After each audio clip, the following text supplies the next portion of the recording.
ಇಂದು ನಮ್ಮ ಶಾಲೆಯ ಗೆಳೆಯರ ಇತಿಹಾಸದಲ್ಲಿ ಸ್ಥಾನ ಪಡೆದ ಈ ಸೂರು ದಂಗೆ ಎಂಬ ನಾಟಕವನ್ನು ಯಶಸ್ವಿಯಾಗಿ ಪ್ರಸ್ತುತಪಡಿಸಿದರು. 1942ರ ಭಾರತ ಬಿಟ್ಟು ತೊಲಗಿ ಸಂದರ್ಭದಲ್ಲಿನ ಈ ಸೂರು ಗ್ರಾಮದ ಜನರ ಸಾಹಸಮಯ ಪ್ರತಿಭಟನೆ ಈ ಮುಖ್ಯ ಅಂಶವಾಗಿತ್ತು. ಬ್ರಿಟಿಷ್ ಅಧಿಕಾರಿಗಳಿಗೆ ತೆರೆಬಾಗದೆ ಈ ಸೂರು ಗ್ರಾಮಸ್ಥರು ತಮ್ಮ ಪ್ರಾಣವನ್ನು ಲೆಕ್ಕಿಸದೆ ದೇಶ ಪ್ರೇಮವನ್ನು ತೋರಿದರು.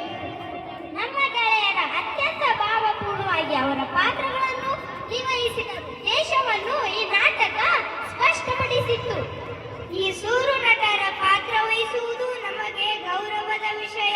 ಅವರ ಶೌರ್ಯವು ನಮಗೆ ಪ್ರೇರಣೆಯಾಗಿರುತ್ತದೆ.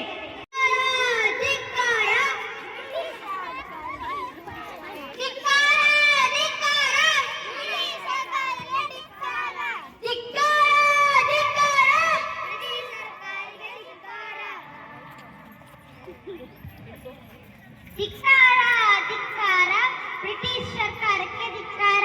ಶಿವಮೊಗ್ಗ ಜಿಲ್ಲೆಯ ಶಿಕಾರಿಪುರ ತಾಲೂಕಿನಲ್ಲಿ ಈಸೂರು ಎಂಬ ಗ್ರಾಮವಿದೆ.